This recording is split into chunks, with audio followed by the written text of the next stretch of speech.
சங்கீதம் 94:13 வசனம் இப்படியா சொல்கிறது, சிற்றித்து உம்முடைய வேதத்தை கொண்டு போதிக்கிற மனுஷன் பாக்கியவான். ஆமாங்க, கர்த்தருடைய வேதத்தின்படி எந்த ஒரு மனுஷன் சிற்சித்து போதிக்கிறானோ அவனை வேதம் பாக்கியவான் என்று சொல்கிறது.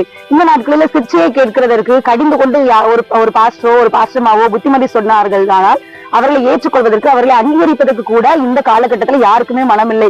சிற்சையை ஏற்றுக்கொள்வதற்குரிய மனம் யாருக்குமே இல்லை. ஆனா வேதம் அவர்களைத்தான் பாக்கியவான்கள், அதாவது ஆசீர்வதிக்கப்பட்டவர்கள் என்று சொல்கிறது. ஆனா அப்போஸ்தலனாகிய பவுல் தீமோத்தேயுக்கு எழுதும் போது சொல்லுகிறார், 2 தீமோத்தேயு 4வது அதிகாரம் 2வது வசனத்துல சொல்லும் போது, சமயம் வாய்த்தாலும் வாய்க்காவிட்டாலும் ஜாக்கிரதையாய் திருவசனத்தை பிரசங்கம் பண்ணு, எல்லா நீடிய சாந்தத்தோடும் உபதேசத்தோடும் கண்டனம் பண்ணி கடிந்து கொண்டு புத்தி சொல்லு என்று சொல்லி, கடிந்து கொண்டு புத்தி சொல்லு என்று இளம் ஊழியக்காரனாகி தீமோத்தேயுக்கு சொல்லும் போது அவர் சொல்லுகிறார். இந்த அப்படி கடிந்து கொண்டு புத்தி சொல்லுகிறவர்கள் தான் பாக்கியவான்கள். ஆனா இந்த காலகட்டத்துல ஜனங்களுடைய இருதயம் எதை தேடி ஓடுகிறது என்று சொன்னால், யார் ஒருவர் ரொம்ப ஆறுதலா பேசுறாங்களோ, யார் ஒருவர் பூசி பூசி மொழிகிறாங்களோ, நல்லா சோப்பு போட்டு நல்லா குளிப்பாட்டி அப்படி பூசி பூசி பேசுறவங்களை தான் ஜனங்கள் தேடி ஓடுகிறார்கள்.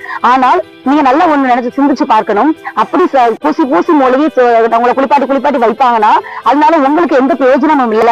பரலோக ராஜ்யம் பலவந்தம் பண்ணி பிடித்துக் கொள்ள வேண்டுமா? அப்ப பரலோக ராஜ்யத்தை பிடித்துக் கொள்ளணும்னா ஒரு மனுஷன் கடிந்து கொண்டு புத்தி சொல்லும்போது நமக்கு கஷ்டமா தான் இருக்கும், அதை ஏற்றுக்கொள்ள கொஞ்சம் கடினமா இருக்கும். ஆனால் அதை நம்ம ஏற்றுக்கொள்ளும் போது அவர்கள் எதற்கு நேரம் நம்ம நடத்துகிறார்கள் என்றால் பரலோக ராஜ்யத்துக்கு நேரம் நடத்துகிறார்கள். ஒரு மனுஷன் இப்ப நம்மளை கொஞ்சம் கடிந்து கொண்டு புத்தி சொன்னா அவர்களுக்கு ஏதாவது லாபம் இருக்கா? கண்டிப்பா லாபம் இல்ல. ஆனா ஒரு மனுஷன் எப்ப பார்த்தாலும் நம்ம சோப்பு போட்டு மொழுகுறான்னா நீங்க ஒண்ணு நினைச்சுக்கணும், அவன் உங்களை வஞ்சிக்கிறான், அவன் உங்களை பரலோக ராஜ்யத்துக்கு நேரம் ஒருபோதும் நடத்த மாட்டான் என்று சொல்லி நீங்கள் நிச்சயமா அறிந்து கொள்ள வேண்டும் என்று சொல்லி விரும்புகிறேன். கடந்த நாட்களில ஒரு யூடியூப்ல ஒரு பிரசங்க கேட்டுட்டு இருந்தேன். நம்ம பாஸ்டர் ஸ்டான்லி ஐயா அவங்க பண்ண பிரசங்கத்தை கேட்டுட்டு இருந்தேன். அவங்க நல்லா எப்பவுமே கடிஞ்சு கொண்டு உபதேசம் பண்ணுவாங்க. அப்ப அதுல கீழே கமெண்ட் பாக்ஸ்ல பார்க்கும்போது அதுல ஒரு ஆள் அப்படி கமெண்ட் பண்ணியிருந்தாரு, இந்த பாஸ்டர் சபையை விட்டு வெளியாக்குங்க, இல்ல மக்கள் எல்லாரும் சபையை விட்டு வெளியே போங்க.